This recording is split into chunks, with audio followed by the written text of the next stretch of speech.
no kuri uyu mwanya uragoye cyane kuvuga ngo ngiye kwasezera, niryo jambo ryari rimagurije nyamukuru, ariko mu kubasezera mu by'ukuri ndashima Imana. Nabaye muri alarme yari imyaka 8 narayibaze, hanyuma si ikintu kiza gihagarara hano ni igihe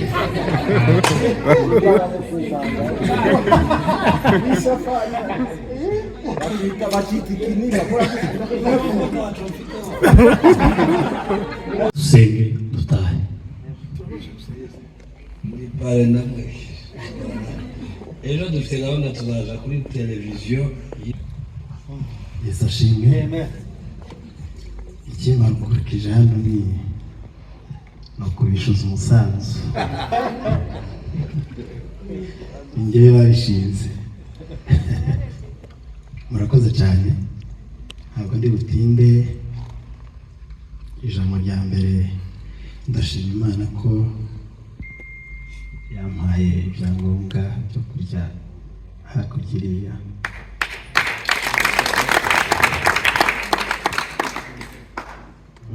Representa, vice representa niwe wari muvuga ejo ngo bari igihe dusengera ibintu tukabisengera nyine ngo bibe, ariko nyuma bikaza kuba imbogamizi kandi. Hanyuma si ikintu kiza gihagarara hano ni igihe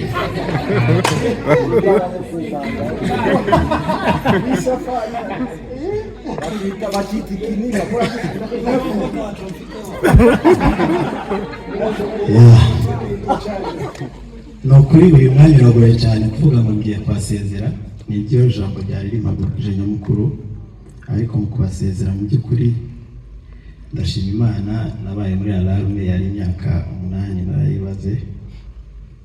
Sorti ya mbere twakoze nayikoranye namwe tugiye muri Kenya, igihe twari dufite concert. Imyaka 8 rero ndashima Imana ko nayibonye nk'umugisha no muri alarme, nayiboneye n'ibintu byinshi byiza mu by'ukuri. Imana yitugirira neza, tubona ukuboko kwayo. Ikindi nyongeraho,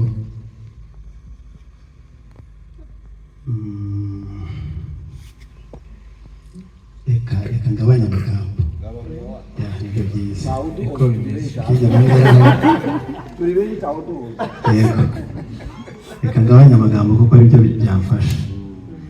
Ikindi nongeraho, ndasaba imbabazi ko umuntu ashobora kuba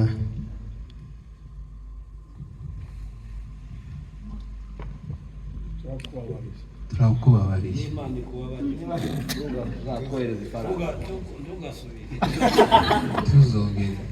Murakoze. Ko umuntu ushobora kuba narabangamiye, birashoboka. Abayobozi twarasakuje, muratwiyama.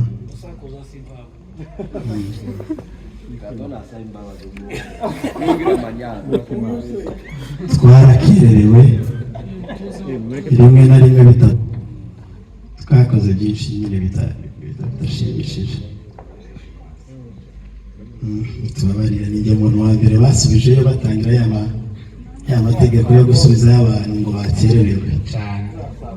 Barangije ndababwira ngo nimubireka bizaba binaniranye. So ndashima Imana rero, rwari urugendo rw'iminsi myinshi, imyaka myinshi. Nari maze imyaka 2 nkoze ubukwe. Ejo bundi kwa gatanu nibwo nabonye visa.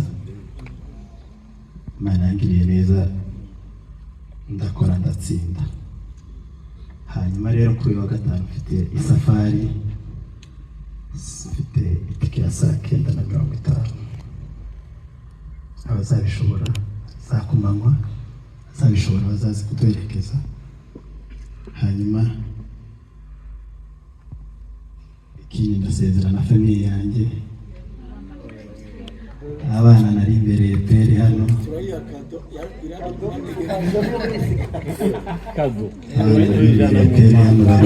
Barimo benshi ba Jean Paul, ba Soso hano, ba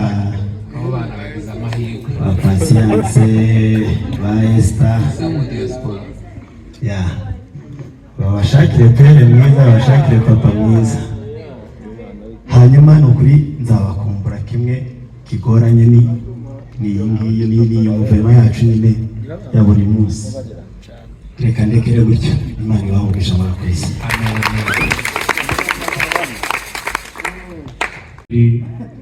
Ubuyobozi Kevin yabaye umwana mwiza muri iyi minsi cyane. Buri muntu wese ujya muri alarme uzajya uzuzi neza ko ugomba kugira umumaro kugira ngo nawe nugenda cyangwa nugira ahantu abantu bashe kukuvuga neza. Ndatekereza neza ko Kevin by'ukuri umushingano ze zo kumuririmba cyangwa n'umucuranzi yabyitwayemo neza, kandi ndagira abantu bose babahamya. Ariko Imana igiza na undi muntu ushobora gusimbura buri gihe niko bijya bimera.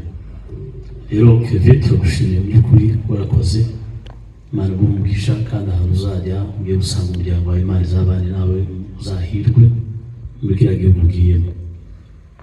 Ndagira ngo rero duhaguruke twese, sabe Bintu aze atuyobore muri iri sengesho kugira ngo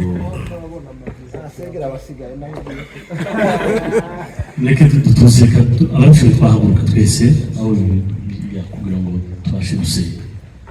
Urakoze rero, Imana ibahungishe.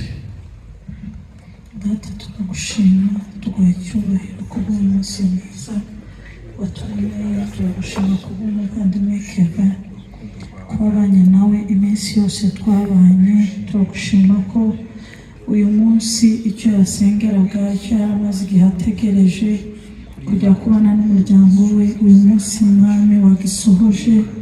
Turagushimiye ko ari imbere yacu, twese dufatikanya gushima. Data, tukweretse igihugu agiye kujyamo, turasenze kugira ngo kizamuhire mu izina rya Yesu. Turasenze ngo azakigiriremo umugisha iburyo n'ibumoso, imbere n'inyuma. Turasenze ngo azagire umugisha mu mirimo azakora, azagire umugisha imbuto zo mu nda ze mu izina rya Yesu. Turasenze ngo azaba amahoro we n'umuryango wiwe. Turasenze Mwami ngo ikirere cy'Amerika kizamukingukire mu izina rya Yesu. Turasengera kwizera kw'iwavanye hano Data, kugira ngo kuzakomeze gushikama, kuzakomeze gukomerera muri wowe no gushorera imizi muri wowe. Turasenze Mwami ngo kuzamurinde imyuka iriho irimo iragusha benshi muri iki gihe mu izina rya Yesu.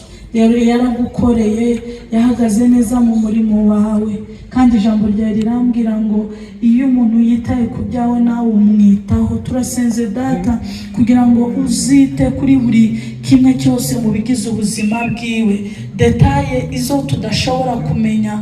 Mwami, turasenze ngo wewe uzabane nawe. Imbuto yabibye muri uyu murimo, turasenze ngo nagera muri kiriya gihugu azazisarure umunsi ku munsi. Dusengeye abaturanyi biwe, uzamuha abaturanyi b'umugisha, uzamuhe abakolege bakorana mu kazi b'umugisha. Ibintu byose azagerageza gukora Mwami bizamubere byiza, kubera ko nawe yabibye muri uyu murimo.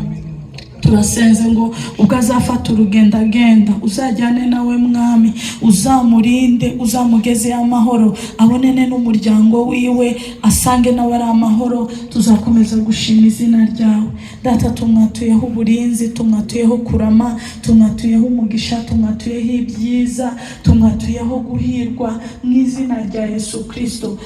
Turasenze kugira ngo uzakomeze kurinda ubuzima bwiwe, kandi uzakomeze kumumurikira umunsi ku munsi. Urakoze Mwami ko bumvise gusenga kwe, ukumva gusenga kw'abamusengeye bose, ukumva gusenga kwacu. Alarme ukaba ubisoreje mu maso yacu uyu munsi, tukaba tubibonye. Data, tuguhaye icyubahiro. Yesu, tugiye gutaha, ujyane natwe, urinde buri wese, utugeze mu mago yacu amahoro, ukomeze kubana natwe. Ibikorwa turimo turategura tugushize imbere Mwami, ukomeze kuba bugufi bwacu, kandi utuyobore, utumenyeshe igikwiriye tugomba gukora, kuko ari we muyobozi mwiza. Ngaho jyana natwe Mwami, uzongere kuduhuriza hano amahoro. Dushima izina ryawe, tubisabye twizeye mu izina rya Yesu, amen.